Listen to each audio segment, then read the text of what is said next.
Pessoal, tudo bem com vocês? Sejam bem-vindos a mais um vídeo do canal Filosofia Contrária. Nesse vídeo eu quero falar aqui para vocês sobre a filosofia da morte. Porém, em um, em um limite da fala. Eu quero falar aqui especificamente de novas descobertas sobre a questão da morte. Primeiramente, é importante fazer uma introdução com uma questão meio histórica. Desde a pré-história até os tempos atuais, o ser humano sempre veio buscando respostas tanto para a questão da vida quanto para a questão da morte.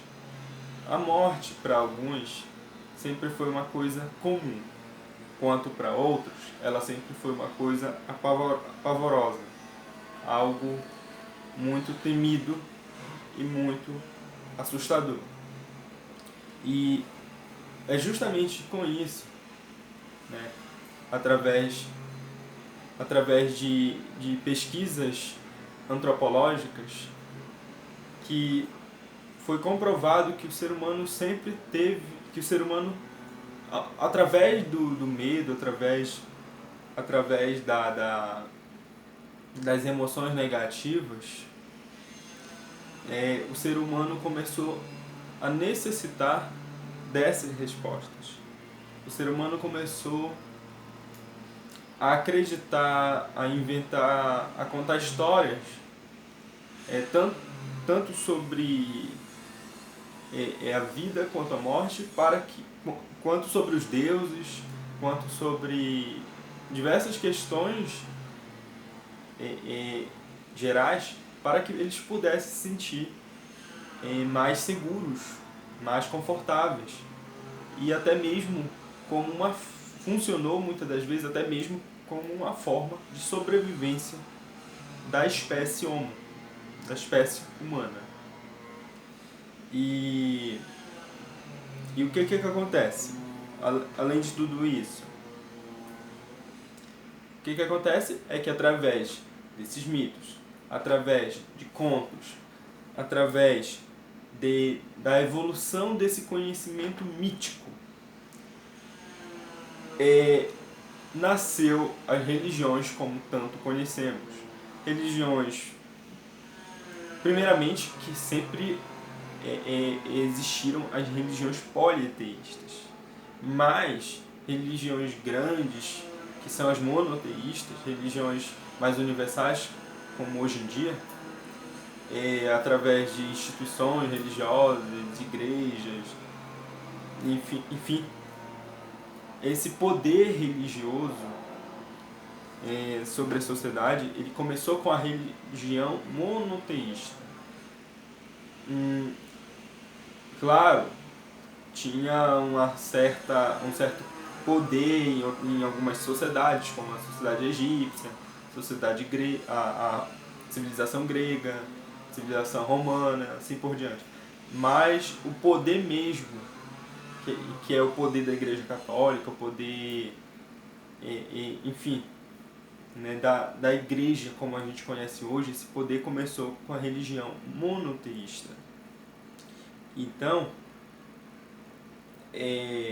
mesmo a religião monoteísta se sobressaindo em cima da religião, se sobrepondo em cima da religião politeísta, não necessariamente a função da religião se perdeu. Na verdade, ela continuou. Essa questão de procurar entender a vida, essa questão de procurar entender a morte, essa função, assim como diversas outras funções da religião, essa função, ela continuou. Ela ela se manteve. E, e aí chegou o período do Iluminismo, chegou o período das revoluções e começou a haver um grande respeito pelas explicações científicas. Começou a haver um grande respeito pelo modo empírico e menos teológico, menos metafísico. Hoje os cientistas eles buscam,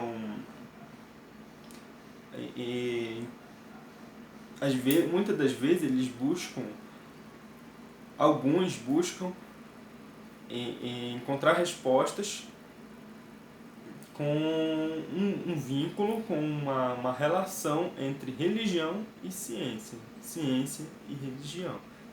Outros ainda preferem se manter ou só com a religião ou só com a ciência.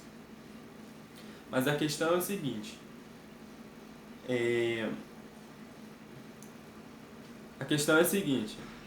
a religião, ela explica diversas coisas de formas teológicas,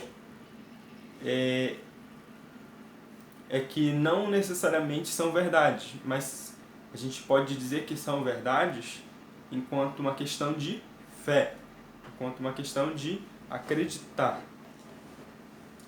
E a ciência, ela também pode trabalhar em cima dessas questões religiosas, em cima da questão da vida, em cima da questão da morte, em cima de questões sobrenaturais, porém com uma barreira enorme, uma barreira totalmente enorme, porque vamos dizer que algo diferente, fora do normal, algo incomum ocorreu em tal país, em tal cidade, em tal local. Provavelmente pesquisadores, investigadores, cientistas, ufólogos, diversos, enfim, investigadores, né, eles irão tentar descobrir o que realmente aconteceu. Que coisa fora do comum foi essa que aconteceu? Que coisa fora do normal foi essa? Só que eles vão analisar e descrever conclusões de formas extremamente empíricas, técnicas e científicas. Não é que a ciência não pode analisar coisas incomuns, não é que a ciência não pode analisar coisas fora do normal. Pode, só que a forma dela de analisar e de descrever conclusões é totalmente empírica. E é por isso que a ciência ela ainda existe, ela ainda tem ela ainda tem grandes controvérsias, porque para alguns a ciência ela deve intervir em questões sobrenaturais ou incomuns. Para outros, a ciência não deve. Só que, independentemente se ela deve ou não, independentemente se é certo ou não, se é ético ou não, a verdade é que, de qualquer modo, ela irá responder, analisar e responder as questões, as conclusões de formas empíricas e técnicas. Então, sendo certo ou sendo errado, eu acho que o que importa é que ela irá manter o padrão científico, o padrão de ciência. E é com isso, com esse padrão técnico, com esse padrão de ciência que, que pesquisadores, cientistas, eles fizeram nascer eles fizeram nascer uma nova área de estudo científico em relação a questões incomuns. No caso, as questões incomuns relacionadas à morte. Qual é esse termo? Qual é essa nova área de estudo da ciência? É a neurobiologia. Essa área de estudo é a neurobiologia da morte. No caso, o que acontece? Uma das melhores formas de entender de forma técnica a questão da morte, a questão do fim da vida, né, no caso fora da religião, é exatamente por meio, através da análise, da observação do que acontece com o cérebro quando a pessoa morre. O que acontece com o cérebro nos últimos minutos, nos últimos 30 segundos em que a pessoa morre. E justamente com isso, pesquisadores começaram a realmente intensificar as pesquisas, experiências com relação ao cérebro, com relação a esse tema da morte. Para que essa pesquisa fosse possível, essa pesquisa sobre essas questões fossem possíveis, os pesquisadores eles pediam permissão dos parentes, familiares, das pessoas que estavam de coma, né? Pessoas que estavam já nos seus últimos minutos, né? Suas últimas horas, enfim, de morrer, né? Ou seja, aqueles casos em que não tinha mais jeito, não tinha mais solução. Então eles pediam permissão dos parentes desse paciente ou daquela vítima, né, para que eles pudessem estudar o cérebro da pessoa, né? E aí, com a autorização desses familiares, desses parentes, os pesquisadores eles começaram a observar o comportamento, as ações do cérebro nesses últimos segundos, minutos da morte. E o que foi descoberto através dessas pesquisas, é que, primeiro,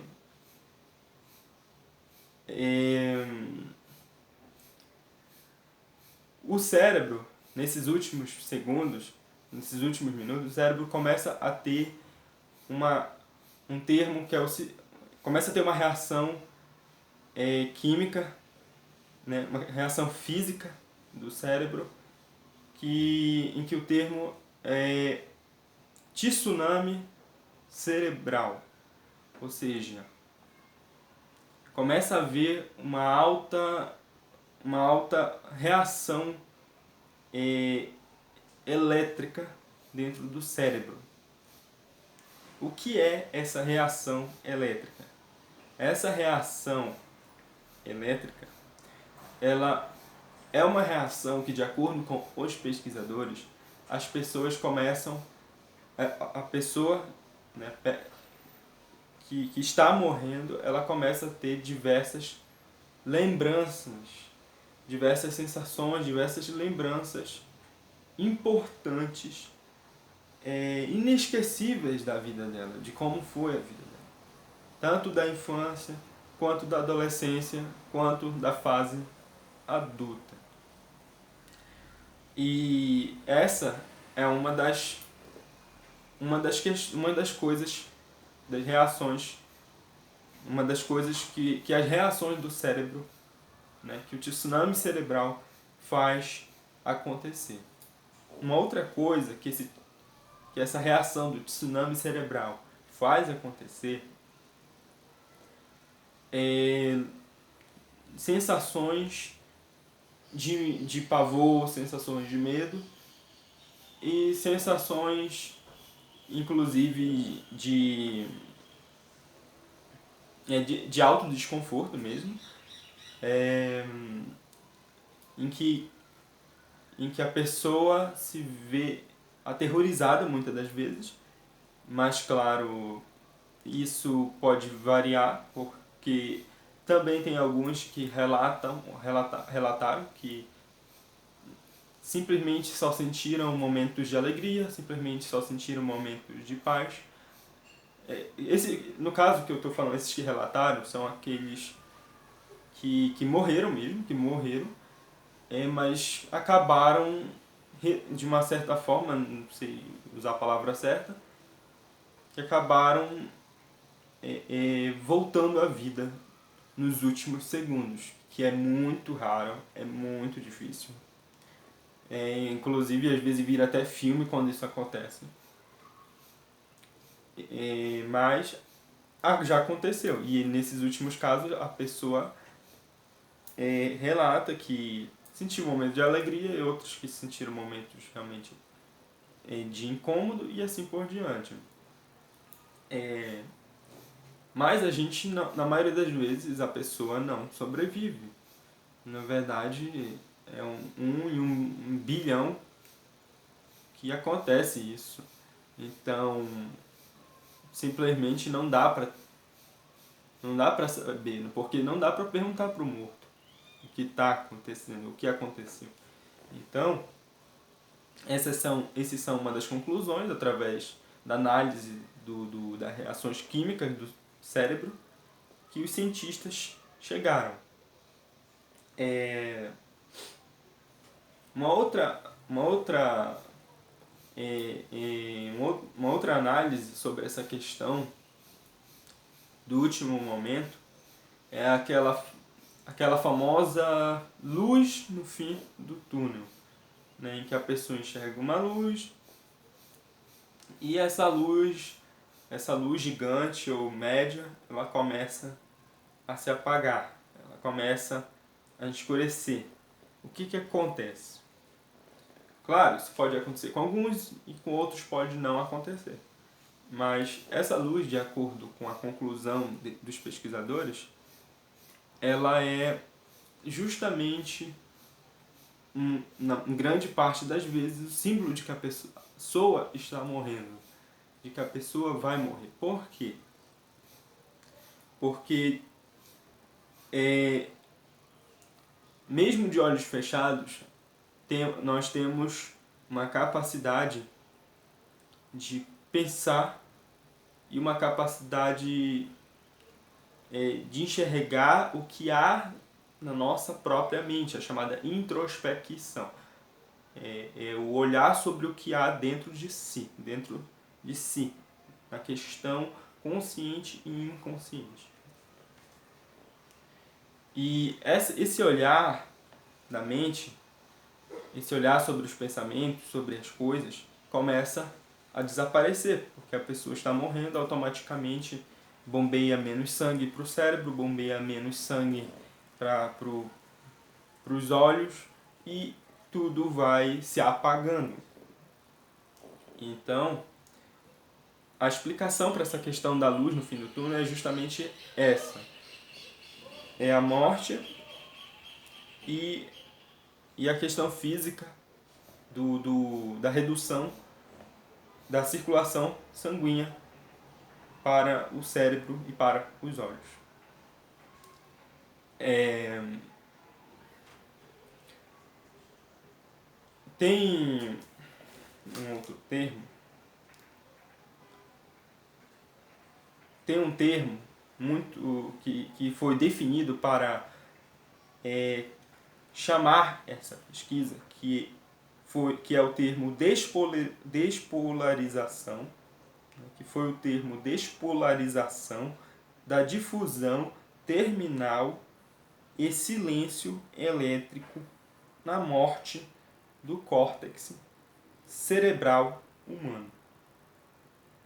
Falando mais rápido, o termo foi despolarização da difusão terminal e silêncio elétrico na morte do córtex cerebral humano.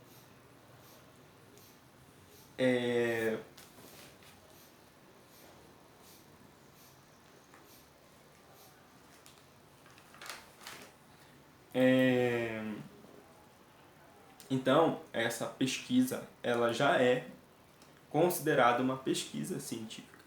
Mesmo sendo uma questão mais da religião, ela já é considerada uma pesquisa da área científica. E se essa questão do certo ou errado, eu acho que é cada um que julga, cada pessoa, cada cientista, cada um julga da forma que entender o que achar melhor. Mas a verdade que eu queria passar aqui para vocês desde o início, mas eu precisaria realmente fazer essa explicação. A questão é a seguinte: a, a, a, realmente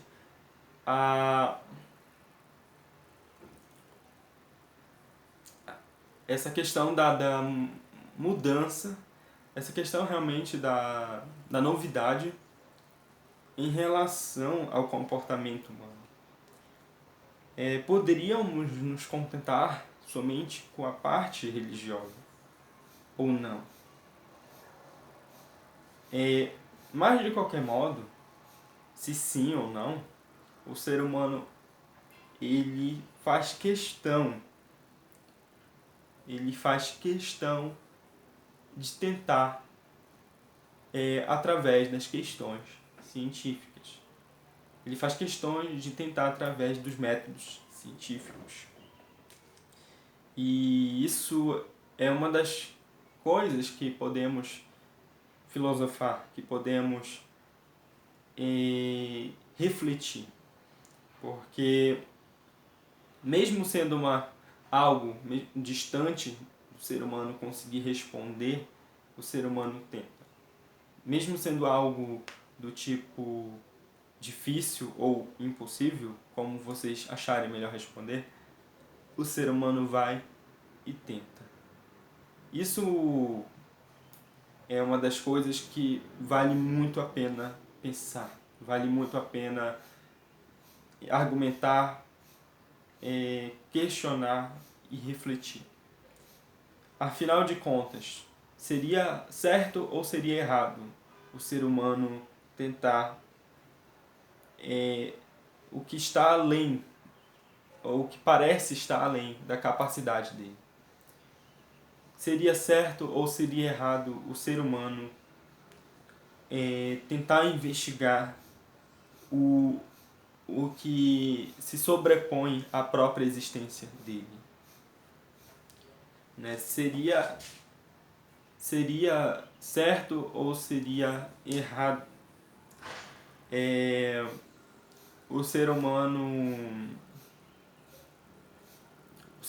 ter essa ambição, ter essa curiosidade, essa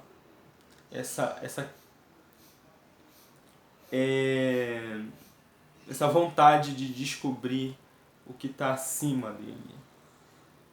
E uma outra e última pergunta faz sentido ou não faz sentido, né? É normal ou seria incomum, né, a ação do ser humano de a ação do ser humano de tentar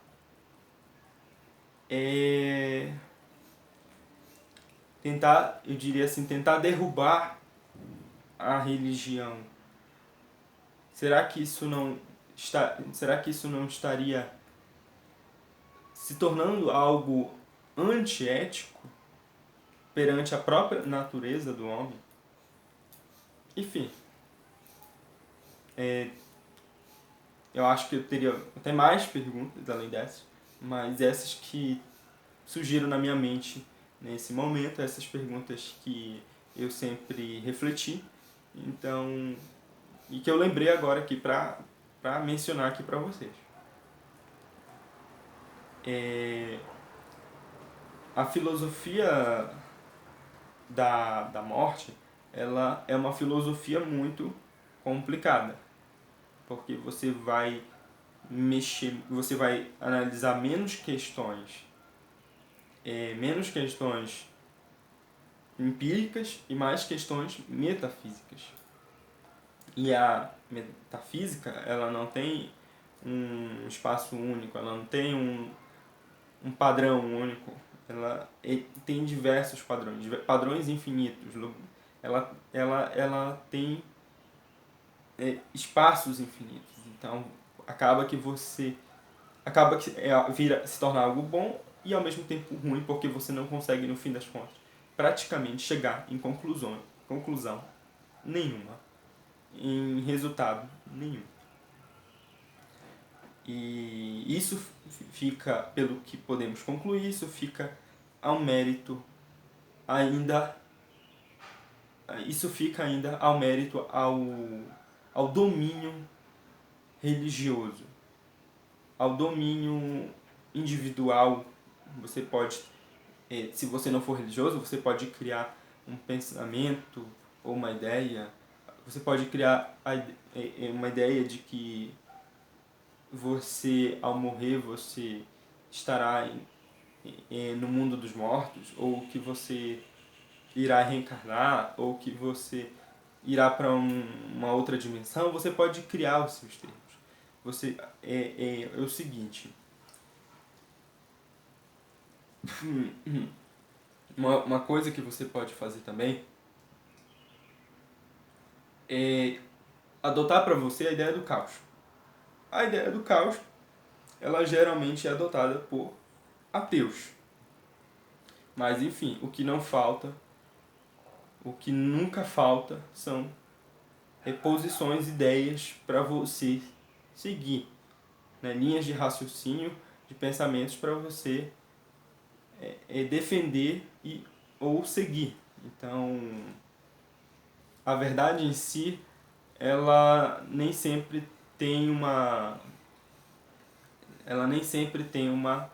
prevalência quando envolve questões metafísicas, mas sempre vai ter uma liberdade para você de pensamento, uma liberdade de argumentação, de ideias e de crenças. Então, assim como a ciência ela tenta me mostrar essa verdade, né, ela lhe dá liberdade, né, quando ela não responde, ela lhe dá liberdade para você pensar o que você quiser, para você acreditar no que você quiser, porque ela também não pode forçar você a acreditar ou desacreditar de tudo, se ela não conseguir responder. Então, fica ao critério de cada um sempre. E mesmo quando a ciência responde, ninguém também é obrigado a acreditar no que a ciência responde. Cada um, apesar de que esse seria o mais inteligente, o mais ético, né? Então, é isso que eu tinha para falar, é isso que eu quis trazer para vocês. Agradeço aí aos que acompanharam o vídeo até aqui. E até o próximo vídeo, pessoal. Deixem suas sugestões e eu espero que tenham gostado mesmo. Até o próximo vídeo.